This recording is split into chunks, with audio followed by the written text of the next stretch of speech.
Amém. Glórias a Cristo.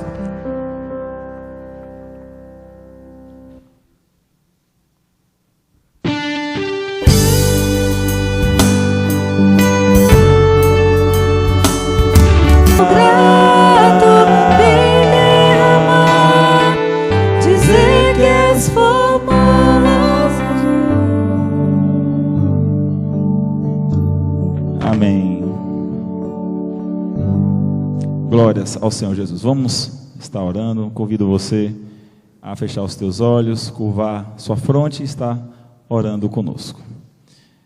Pai bendito, Pai de amor, nós nessa hora que estamos aqui na tua casa, em tua presença, queremos antes de tudo agradecer ao Senhor pelo privilégio de poder te adorar, cantar louvores ao nome precioso do teu Filho Jesus, poder estar em comunhão com os santos. Queremos agradecer ao Senhor, também a Deus pela provisão diária, a todo instante do Senhor sobre nossas vidas, a provisão do Senhor sobre esta igreja, sobre a vida de cada um de nós, o Senhor que tem dado sustento, o Senhor que tem levantado e mantido o teu povo. Muito obrigado, Senhor, pelos dízimos e ofertas depositados. Também no momento em que cantávamos, que o Senhor esteja abençoando a cada um dos amados irmãos, abençoando os celeiros, multiplicando os frutos das bênçãos do Senhor sobre a vida de cada família.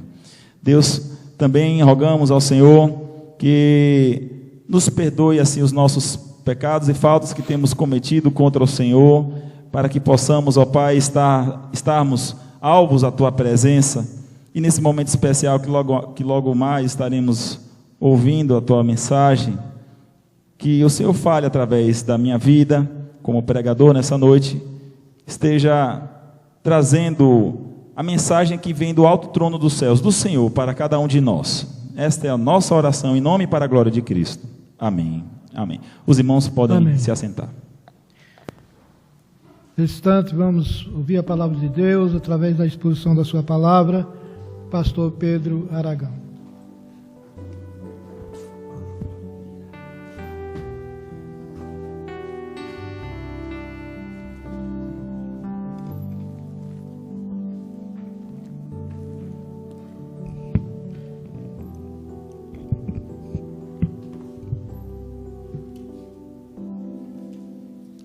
Irmãos amados, com a doce paz de Cristo, eu saúdo a todos os amados que estão nos ouvindo nessa noite, amém?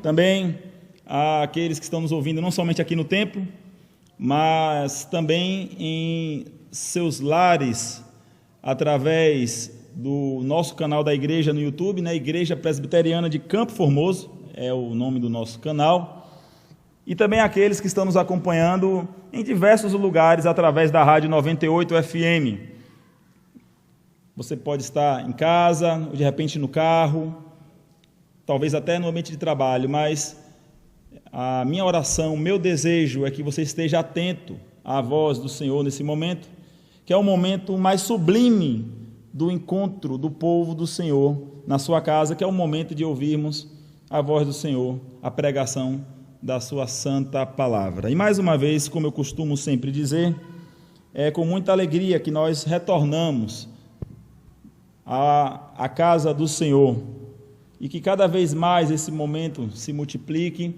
e também aos amados irmãos que por diversos motivos não puderam estar também aqui, que o Senhor esteja os visitando de igual forma e os toque, para que eles estejam também na tua casa, na tua presença. Então, fica a nossa saudação, ao passo que eu já peço que aqueles que podem abrirem as suas Bíblias para o texto onde será a minha homília nesta noite, onde será feita a prédica, que será na primeira carta de Paulo aos Coríntios, capítulo de número 10, versículos do 23 ao 33, primeira carta de Paulo, do apóstolo São Paulo aos Coríntios, capítulo 10, versos 23 ao 33.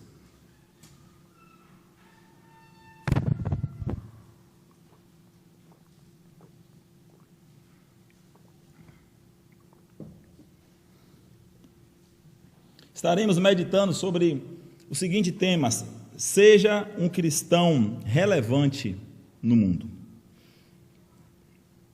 O título, pelo menos dado pela Sociedade Bíblica do Brasil, na maioria das versões, está como Os Limites da Liberdade Cristã.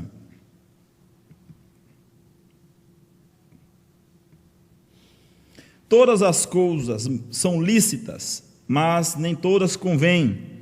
Todas são lícitas, mas nem todas edificam. Ninguém busque o seu próprio interesse, sim o de outrem. Comei de tudo que se vende no mercado, sem nada perguntardes por motivo de consciência, porque do Senhor é a terra e a sua plenitude. Se algum dentre os incrédulos vos convidar e quiserdes ir, comei de tudo que for posto diante de vós, sem nada perguntardes por motivo de consciência. Porém, se alguém vos disser, isto é coisa sacrificada a ídolo, não comais, por causa daquele que vos advertiu e por causa da consciência. Consciência, digo, não a tua propriamente, mas a do outro. Pois, por que há de ser julgada a minha liberdade pela consciência alheia? Se eu participo com ação de graças, por que hei de ser vituperado por causa daquilo, porque dou graças? Portanto, quer comais, quer bebais, ou façais outra coisa qualquer, fazei tudo para a glória de Deus. Não vos torneis causa de tropeço, nem para judeus, nem para gentios, nem tampouco para a igreja de Deus. Assim como também eu procuro em tudo ser agradável a todos, não buscando o meu próprio interesse, mas o de muitos, para que sejam salvos. Amém. Graças a Deus por sua palavra. Tenhamos mais um momento de oração. Santo Deus, nessa hora, Pai, eu peço humildemente ao Senhor, que apesar de mim, que apesar de nós, o Senhor fale aos nossos corações. Pai, como carecemos da Tua palavra, como carecemos do Senhor, das orientações do Senhor. Sem as Tuas santas orientações, nós andamos perdidos, fazemos muitas coisas erradas, impróprias, cometemos diversas faltas contra a santidade do Senhor. Por isso, fala conosco e nos ensina na Tua palavra. Essa é a minha oração em nome de Jesus. Amém. Amém. Meus irmãos, ser um cristão relevante no mundo, antes de mais nada, é a única maneira que se existe para ser um verdadeiro, genuíno cristão. Não existe meio termo para aquilo que chamamos de cristianismo. Por muitos anos se fizeram piadas e brincadeiras com a expressão de ser quase crente, de ser quase salvo, de ser quase eleito.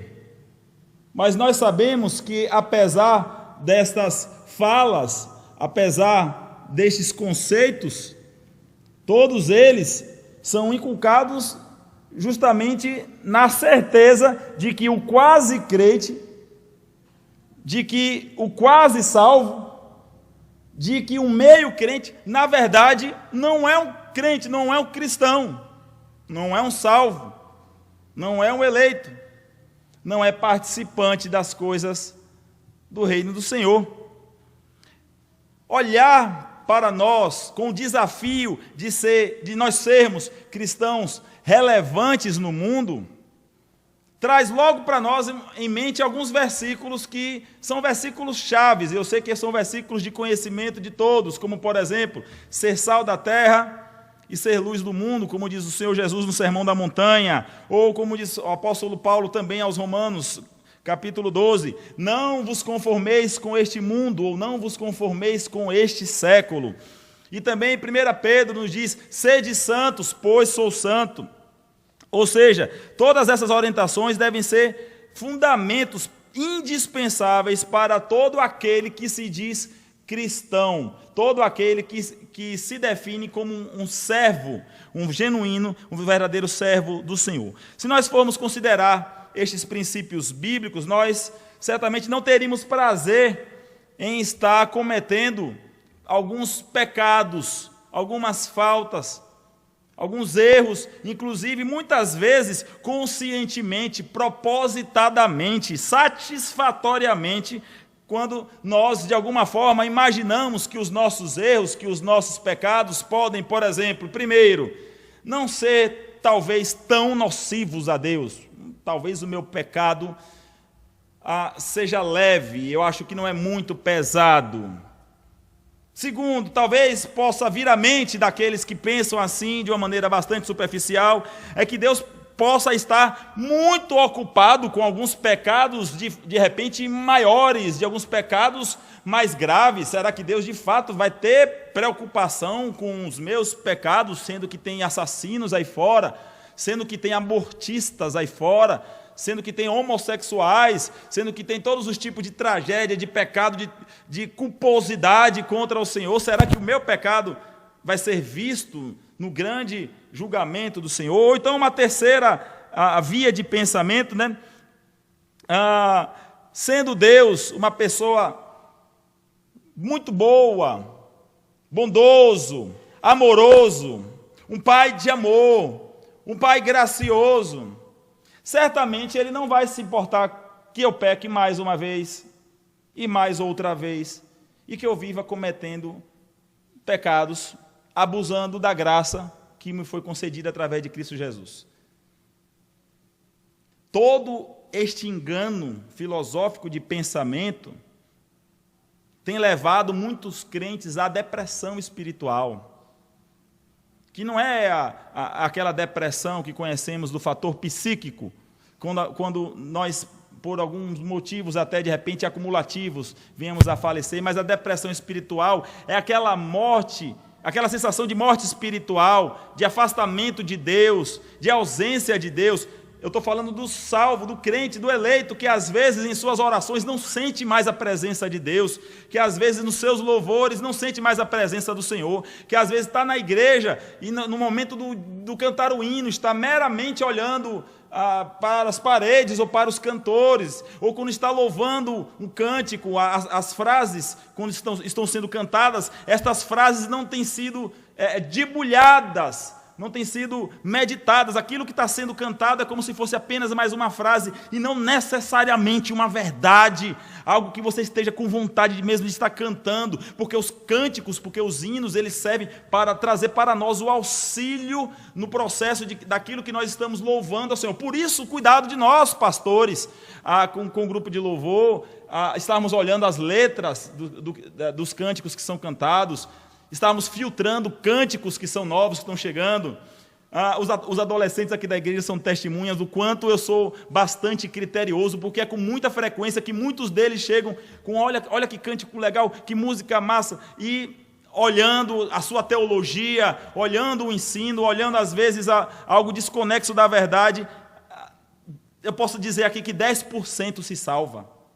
10% dos cânticos se salvam por serem cristocêntricos, por serem teocêntricos, por terem Cristo como centro, por terem Deus como centro, e não o agrado meramente do homem.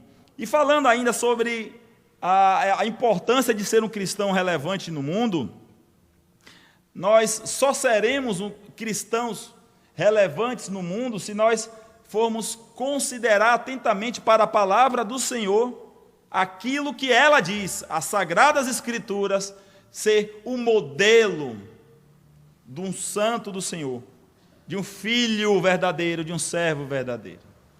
Eu costumo dizer que há uma grande diferença entre ser filho e ser criatura de Deus. Erroneamente, muitas pessoas têm dito que todos são filhos de Deus, que todas as pessoas do mundo são filhas de Deus. E isto não é uma verdade. A palavra de Deus no livro de João, no capítulo 1, diz que somente é filho de Deus aqueles que têm Jesus Cristo como Senhor de suas vidas, que foram recebidos pela adoção, que têm o poder de serem chamados assim, de filhos de Deus. E para sermos cidadãos, modelos, segundo o cristianismo, nós lemos aqui na liturgia, eu coloquei a liturgia, propositadamente, o primeiro texto a ser lido, o do Salmo de número 15, porque ali há um modelo do cidadão dos céus. Se você prestou atenção, e aqui eu volto a chamar a atenção mais uma vez para aquilo que lemos, que cantamos, né? Se você prestou atenção enquanto fazia a leitura, você observou as características de um cidadão que de fato há de habitar na eternidade. Diferentemente daquilo que está sendo ensinado no Salmo de número 15, certamente você não vai passar nem na porta do acesso celestial. Temos que ser parâmetros e modelos para sermos cristãos relevantes no mundo. E, acima de tudo, devemos já iniciar considerando o peso, o mal que é o cometer o pecado contra o Senhor e que entristece a sua santidade. Eu falei aqui há um pouco menos de um mês aqui na igreja, em um estudo em 2 partes, sobre os perigos do pecado, né? As estratagemas do pecado e como o pecado ele seduz, como o pecado ele é prazeroso, como o pecado é bom e chama e depois pega o crente e joga no chão. E dentre o que nós vimos aqui anteriormente, eu quero estar trazendo novamente, existem 3 palavras bíblicas, 3 termos que são usados para definir pecado. O primeiro é o katar, que significa errar o alvo, do grego amartia, que é quando a ideia de um arqueiro, que no que ele solta a sua flecha, ele erra o alvo. Então a ideia é essa. A segunda palavra que eu mencionei, os irmãos devem se lembrar, porque tem pouco tempo que eu falei isso, é a palavra avon. Avon, do cosmético mesmo, que significa vaidade ou falta de integridade.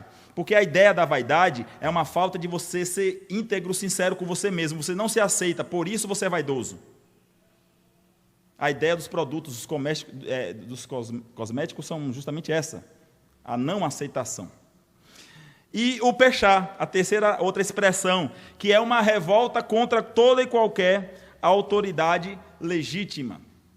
Ou seja, a desobediência, a rebeldia. Então, são termos que fazem luta diária com o nosso ser, com nossa carne, para que nós não venhamos ser pessoas modelos, cidadãos modelos, cristãos relevantes no mundo. Porém, quando nós olhamos aqui para essa carta de Paulo aos Coríntios, primeiro falando dela como um todo, são 16 capítulos, e o apóstolo Paulo aqui nesses 16 capítulos, ele adverte aos cristãos dessa igreja para serem crentes modelos, para serem cristãos relevantes no mundo. Ele adverte os cristãos a satisfazerem a vontade de Deus e abandonarem suas práticas pecaminosas. Se você pegar do capítulo 1, aqui da primeira carta de Paulo aos Coríntios, até o capítulo 16, você vai ver lá que Paulo exorta aquela igreja contra a desunião entre os cristãos brigando, 2 pessoas que se dizem servos do mesmo Deus, batendo boca, brigando, se desentendendo, se engalfinhando, fazendo mal um com o outro, tramando um contra o outro, mentindo um contra o outro, roubando e fazendo todo o tipo de coisas erradas. O segundo motivo da epístola, contra a rebeldia contra as coisas de Deus. A igreja de Corinto, ela era insubmissa, ela era uma igreja difícil, era uma igreja rebelde. Terceiro, uma igreja vaidosa, com os seus termos, com a sua cultura. Sabemos que Corinto era um local de bastante riqueza, do ponto de vista financeiro mesmo, por ser um ponto estratégico de encontro de muitas cidades. 4, falta de amor entre os irmãos. Inclusive é na primeira epístola de Coríntios que tem um capítulo dos mais lindos da Bíblia sobre o amor, que é o capítulo 13, que fala ali conceitos belos a respeito do amor. Ainda que eu fale a língua dos homens e que fale a língua dos anjos, se eu não tiver amor, em resumo, eu nada seria, eu nada sou. E ainda o apóstolo Paulo também adverte a Corinto contra a imoralidade sexual. Era comum, inclusive, entre parentes, pessoas terem atos conjugais inapropriados. Casais fazerem trocas de parceiros. Assim, legalmente, aquilo que nos dias de hoje é chamado de casamento aberto. Olha, você tem a sua liberdade para ter também as suas relações, eu terei a minha. De noite a gente se encontra aqui em casa e dorme. Era uma prática extremamente normal e saudável a igreja. Olha o nível. Chega a ser revoltante como é que isso pode estar acontecendo dentro do povo de Deus. E ainda, o apóstolo Paulo também adverte, aqui na primeira carta, também contra a idolatria, porque era também comum a prática de algumas festas profanas regadas a muita bebida, também impureza sexual e idolatria postes ídolos. De uma maneira geral, é um retorno, é um regresso às práticas das primeiras obras.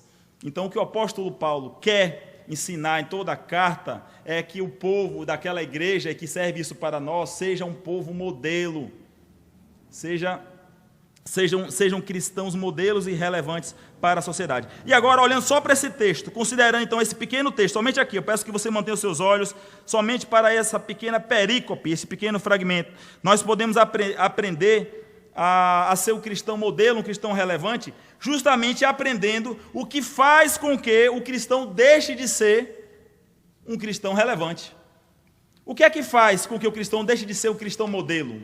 Quais são as coisas que acontecem, que fazem com que o cristão deixe de ser referência ou modelo, né? E já olhando aqui para o verso 23, que diz: todas as coisas são lícitas, mas nem todas convêm. Todas as coisas são lícitas, mas nem todas a edificam. Ou seja, para quem já leu esse versículo, apenas este versículo, e meditou, o que o apóstolo Paulo está dizendo aqui, que uma das coisas que faz com que o cristão deixe de ser modelo é a falta de ter bom senso. E é o que falta em muitos dos cristãos, bom senso. Para se agir com bom senso, ele está dizendo aqui nesse versículo, é simples, só faça apenas 2 perguntas básicas para você mesmo, 2 perguntas. A primeira pergunta: isso que eu vou fazer, que eu estou querendo fazer, estou prestes a fazer, é conveniente? Porque é o seguinte, qual o conceito de ser conveniente? É algo que é oportuno, é algo que é ajudador, que você está pensando no bem, além próprio, mas o bem alheio também, é algo que é apropriado, ou uma pessoa que é facilitadora das coisas, é um conceito também etimológico. Nos dias de hoje parece que tem mais crentes que são mais para dificultar do que para facilitar. É muito triste quando se vê crentes como pedras de tropeço. E quando nós perguntamos, é conveniente? A gente também precisa se lembrar que nosso relacionamento para com o próximo deva ser moldado, pautado, acima de tudo, no amor, da mesma forma como o Senhor nos amou. Nós devemos amar ao próximo, como diz o nosso próprio Senhor Jesus, amar ao próximo como a nós mesmos. Existe também um texto de Paulo aos Filipenses, capítulo 2, versículo 3, considerai a cada um como superiores a si mesmo. É sério que nós vemos isso nos dias de hoje, na igreja cristã de hoje? Que você, meu irmão, tem o outro como superior a você mesmo? Eu tenho minhas dúvidas. Porque parece que, na verdade, a disputa é que eu preciso ser melhor que você, eu preciso aparecer mais que você, eu preciso ter destaque maior que você, eu preciso estar mais à frente do que você, ao invés de considerar o outro, considerar você como superior a mim mesmo. O apóstolo Paulo também, com a sabedoria e inspiração que Deus lhe deu, ele traz aqui no livro de Romanos, se você puder voltar algumas folhas, no capítulo 12... O livro de Romanos, capítulo 12, versículo 9, ele vai dizer algumas coisas que são convenientes, uns para com os outros, em nossos relacionamentos. E isso facilita muito. Seria como se eu fosse um médico. Doutor, me ajude a eu ser conveniente para com o próximo. Ou seja, deixar de ser inconveniente, que eu seja um cristão verdadeiro para com o próximo. Veja, Romanos 12, versículo 9. O amor seja sem hipocrisia, detestai ao mal, apegando-vos ao bem, amai-vos cordialmente uns aos outros com amor fraternal, ou seja, como que de irmãos, como se fosse irmão do mesmo sangue, mesmo pai da mesma mãe, preferindo-vos em honra uns aos outros. Novamente isso casa com o que eu acabei de falar em Filipenses, que eu prefiro a você do que a mim mesmo. Pule aqui para o verso 15, ainda em Romanos 12, alegrai-vos com os que se alegram, chorai com os que choram. Pule para o verso 17: não torneis a ninguém mal por mal. Ou seja, nós temos que tratar as pessoas que nos fazem mal, inclusive com o bem. Esforçai-vos por fazer o bem perante todos os homens, se possível, quanto depender de vós, tende paz com todos os homens. Aí, pule aqui para o verso 21, verso final. Não te deixes vencer do mal, mas vence o mal com o bem.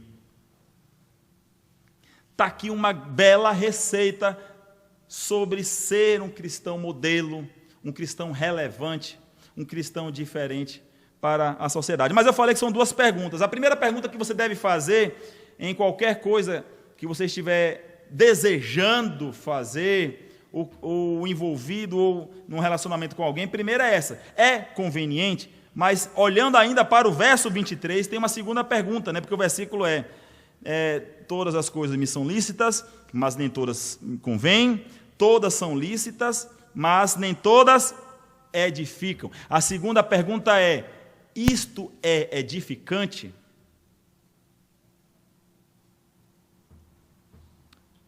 Edificar significa construir, todos sabem disso.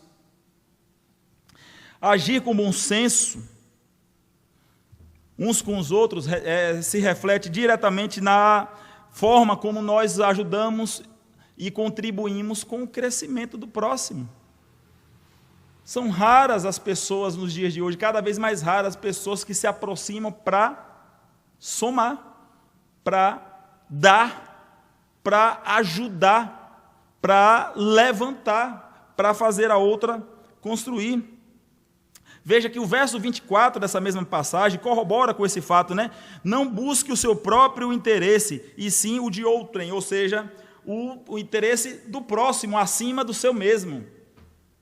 Ao ler este verso aqui, enquanto que eu fazia o estudo, meditava o estudo aqui na palavra, me veio o fato da história do bom samaritano.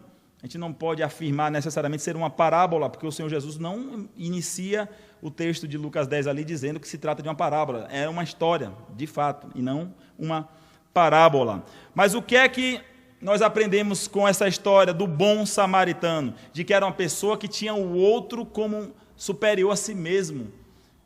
Por quê?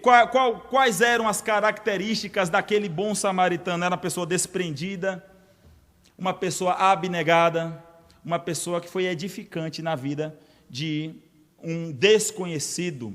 Imagine você, naquela mesma história, descendo uma ladeira, e de igual forma passou um sacerdote, né, e depois um levita. Passaram duas pessoas que eram pessoas teoricamente cristãs, viram, e a Bíblia diz que eles passaram de largo, ou seja, fizeram vistas grossas daquele pobre coitado que tinha acabado de ser assaltado, agredido e deixado, segundo as palavras santas, semi-morto.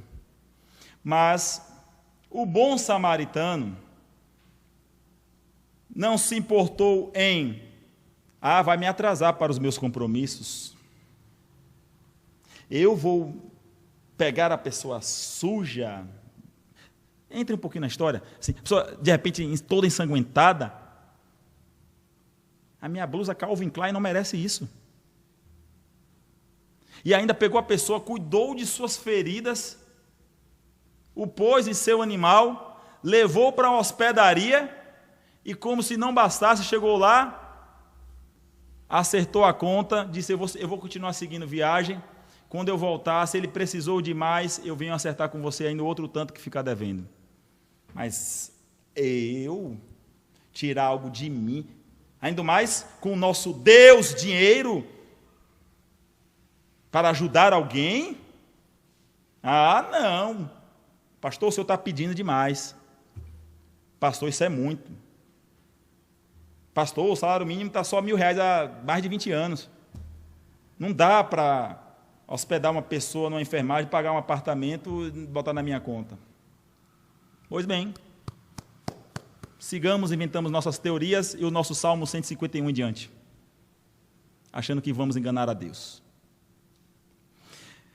Quando nós, peço a você que possa voltar, né, está aqui aos olhos atentos ao texto, quando nós voltamos para cada ato de nossas vidas e nós perguntamos, é conveniente, é edificante, certamente nós teremos as respostas certas do Senhor que irão nos ajudar a nós sermos cristãos modelos, cristãos parâmetros e nos ajudar a ter o bom senso que deveríamos. Quando nós olhamos para isso, eu peço que você veja agora aqui o versículo lá no finalzinho dessa passagem de número 32.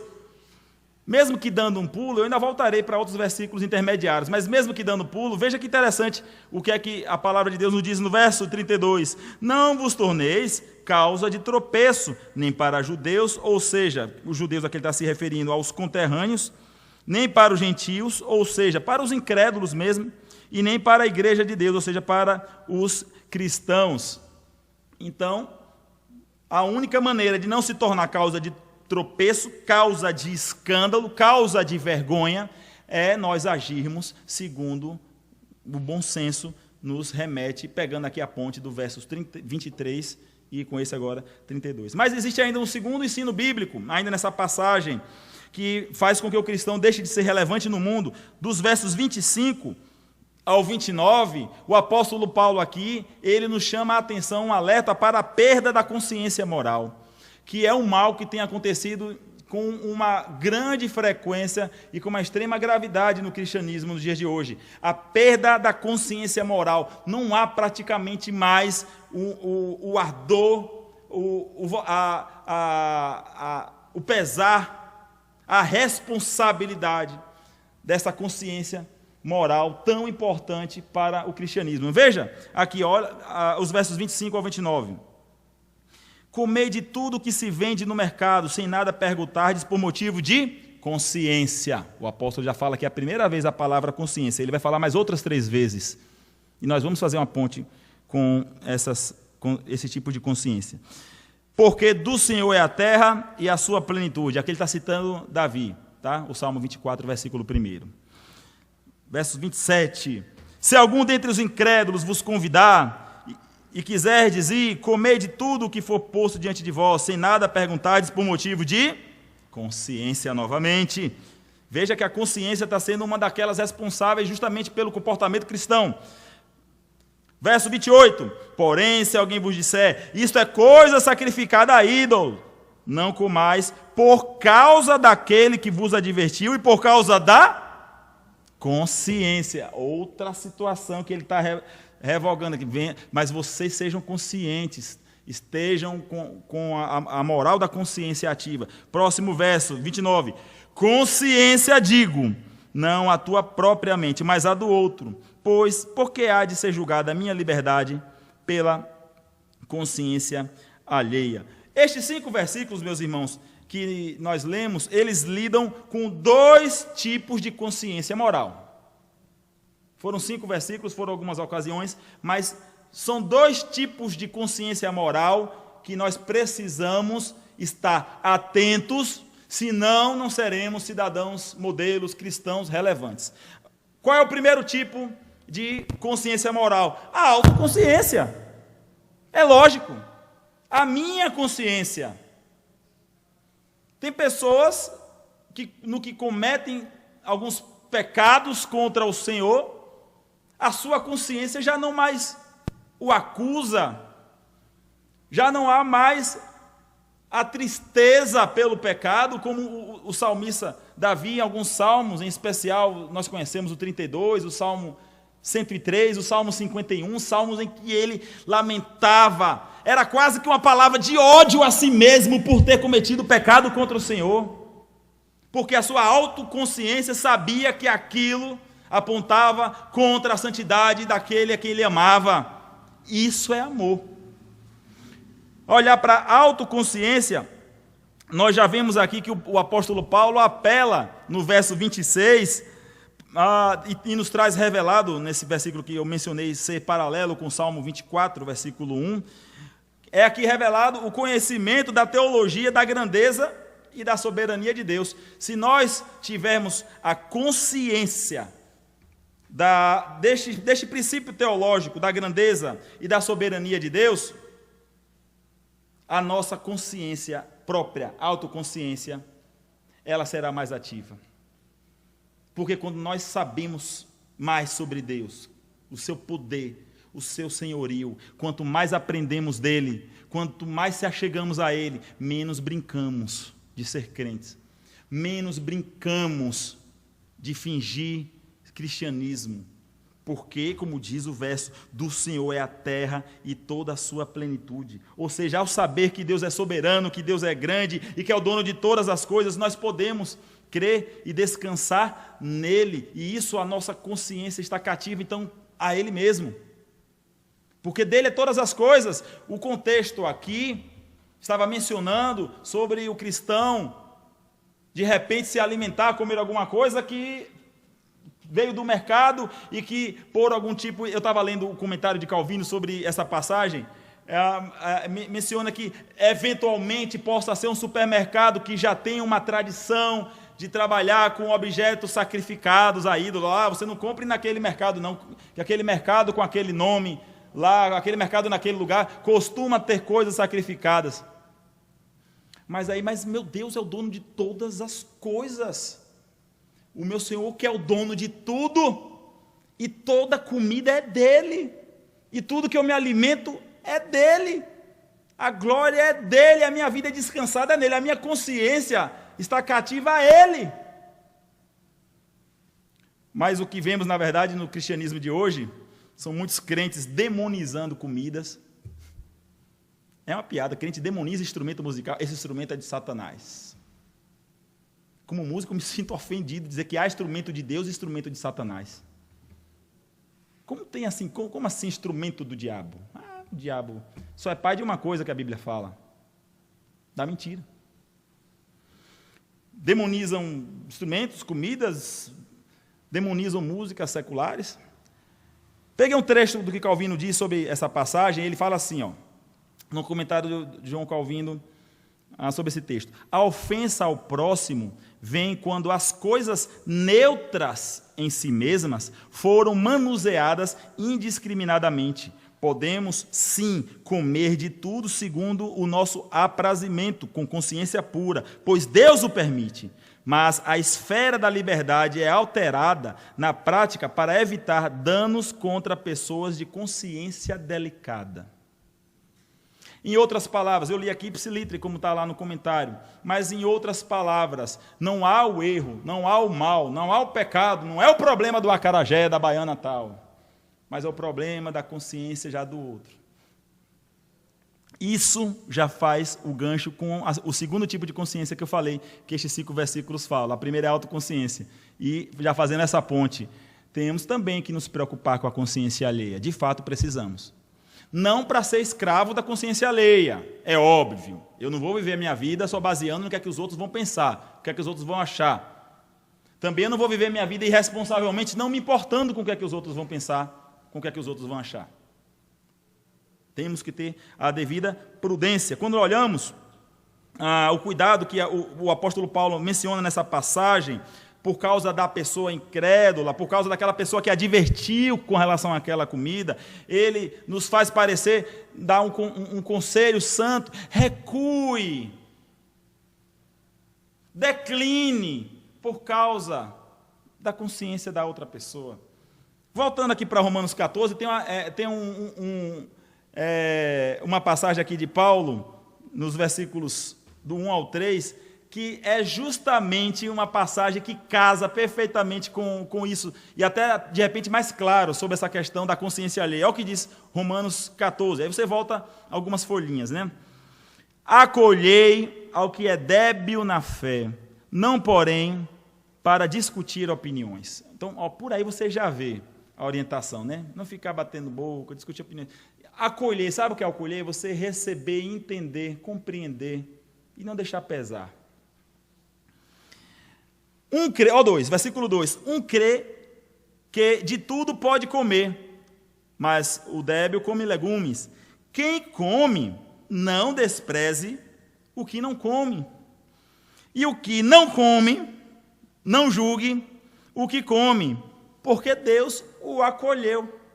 Simples, mas é tão básico, tão óbvio, mas a nossa consciência precisa voltar para isso. Então, assim, esses dois tipos de consciência, né, a autoconsciência e a consciência alheia, elas podem, porventura, serem anuladas, né, serem literalmente afetadas e anuladas, quando nós não temos mais temor a Deus, temor à justiça de Deus, temor da vingança de Deus, temor da condenação que vem da parte de Deus. Quando perdemos esse temor, já não nos importamos com a nossa própria consciência, não nos importamos com o testemunho cristão, ou seja, com a consciência alheia. Tanto faz o que falam de mim, tanto faz o que pensam de mim, e eu mesmo também pouco me importo com as coisas que eu cometo. Paulo adverte também a Timóteo sobre os perigos de pessoas que têm problemas com justamente a consciência moral. Peço que você possa abrir aqui 1 Timóteo capítulo 4, versículos 1 e 2.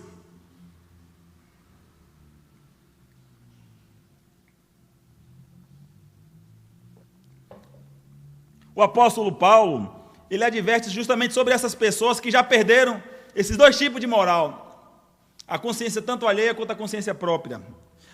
Versículo 1, né? Ora, o Espírito afirma expressamente que nos últimos tempos alguns apostatarão da fé, ou seja, vão deixar a fé cristã, por obedecerem a espíritos enganadores e a ensinos de demônios, pela hipocrisia dos que falam mentiras e que têm cauterizada a própria consciência.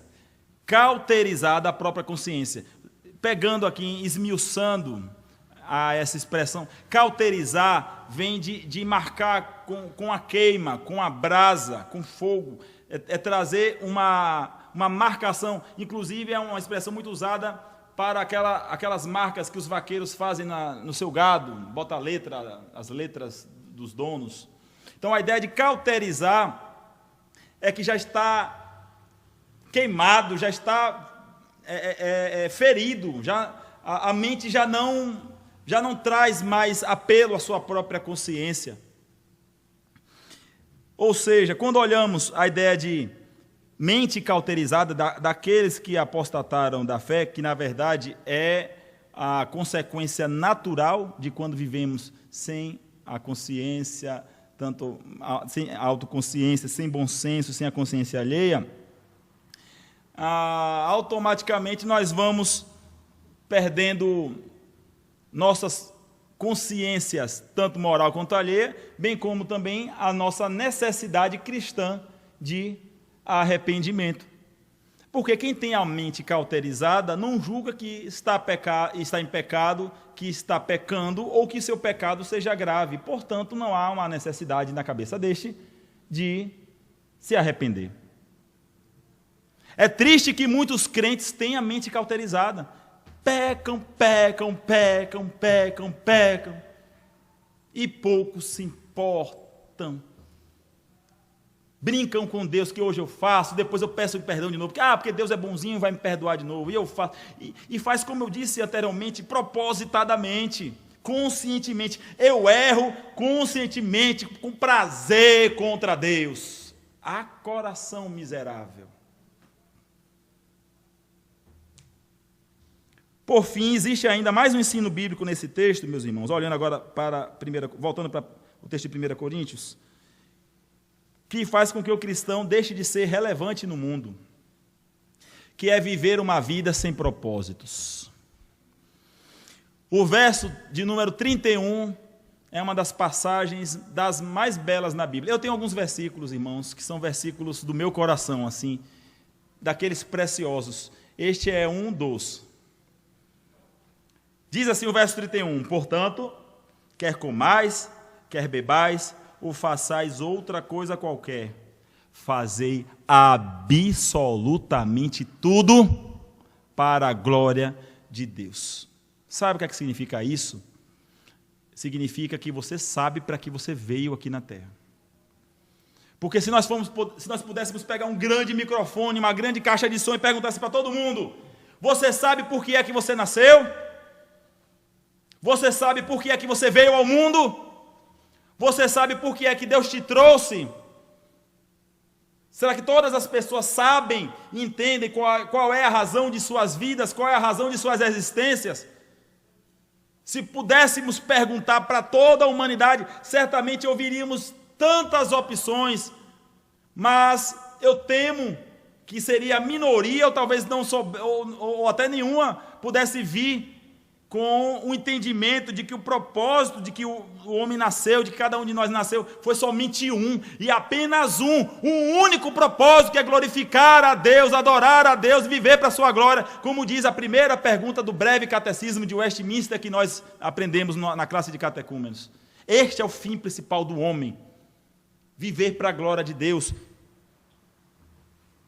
Quando nós olhamos para esse verso, nós aprendemos que não somente é importante que saibamos que a nossa vida deva ter um propósito, mas que o propósito deva ser a glória de Deus. Porque talvez tenham pessoas que não saibam qual é o propósito das suas vidas, mas tem pessoas que sabem qual é o propósito das suas vidas. Não, meu propósito é ser um grande empresário, eu nasci na minha vida para ser um pai de família, para ser uma mãe de família. O propósito da minha vida é correr atrás do dinheiro até o dia que eu morrer e gastar o dinheiro que eu juntei pagando plano de saúde. O propósito da minha vida é conquistar mais e conquistar mais e conquistar mais e conquistar mais. Tem pessoas que sabem, acham, né, assim, no conceito delas, sabe qual é o propósito para as suas vidas. Mas aí, meus irmãos, vivemos uma vida inteira perdida, se pensarmos que os propósitos da nossa vida se resumem em casamento, trabalho, dinheiro, faculdade, casa, negócios. Todas essas coisas não são mal em si mesmas, mas todas elas devem ser atreladas a viver para a glória de Deus. Casamento, se for para a glória de Deus. Meu irmão, aí de repente um crente me procura, pede um conselho. Eu estou gostando de tal pessoa, mas ele não é crente, ele não é uma pessoa, não professa a mesma fé. Então você está procurando a encrenca para a sua vida, porque este relacionamento não é do Senhor. Trabalho é para a glória de Deus. Faculdade, para a glória de Deus. Ter casa não é pecado, é o mal? Sim, não, mas deva ser para a glória de Deus. Ter negócios, tudo para a glória de Deus. Do ponto de vista humano, nós erramos fatalmente. Poderemos até prosperar nestas áreas e todas as outras áreas, com todos os seus propósitos e finalidades, mas do ponto de vista de Deus, você fracassou, meu irmão, minha irmã, e fracassou terrivelmente, se sua vida não foi para a glória de Deus. O maior sucesso de uma pessoa não deve ser medido por sua conta bancária, pelos seus títulos, pelas suas posses, pelos seus bens, pelas coisas que ela conquistou, o grande imperador da cidade. Nada. O maior sucesso de uma pessoa é quando a pessoa viveu a sua vida toda para a glória de Deus. Se você, meu irmão, minha irmã, conquistou todas as coisas que o mundo lhe permitiu, você tem tudo que você sonhou, mas a sua vida não é para a glória de Deus, a sua vida não é uma vida que é totalmente entregue a Deus, você ainda fracassou na vida, mas enquanto a vida há esperança. Mude a sua ótica, mude a sua consciência, devote-se ao único que é dono de todas as coisas, ao único que é dono das nossas vidas, ao único aquele que nos deu força, que nos deu saúde, que nos deu condições de termos as coisas que nós temos e nos vangloriamos por nós termos conseguido, achando que fomos nós mesmos que conseguimos. Pois o nosso mérito não é nosso, o nosso mérito foi conquistado por Jesus na cruz. A nossa recompensa foi conquistada por Jesus na cruz. E disso vem, como eu disse, tem alguns versículos, são versículos do meu coração. O versículo é o versículo que eu mais amo de toda a Bíblia. Simples, pequeno, mas a frase mais linda já dita na história, que foi dita pelo Senhor Jesus. A última frase antes dele morrer, que ele disse, está consumado. É lindo saber que se consumou nele, ali, na sua morte, toda conquista, toda vitória, todo bem-estar, tudo nós podemos sim ter nele e confiar nele, porque ele é quem propõe a nós essa vida para a sua própria glória. Somente com a força dele nós seremos pessoas relevantes, cristãos relevantes, cristãos que são modelos para o mundo. Jesus Cristo deva ser a nossa única razão. Ele deve ser o motivo de nós dormirmos e de acordarmos todos os dias. Ele deve ser o motivo de nossa existência em todas as áreas de nossas vidas. Sem ele não há vida, há apenas existência. Oremos. Bondoso Deus, bondoso Pai, nessa hora, Senhor, eu rogo que, pela bondade e misericórdia da parte do Senhor, a Tua mensagem tenha alcançado o mais íntimo do coração de cada um que a ouviu.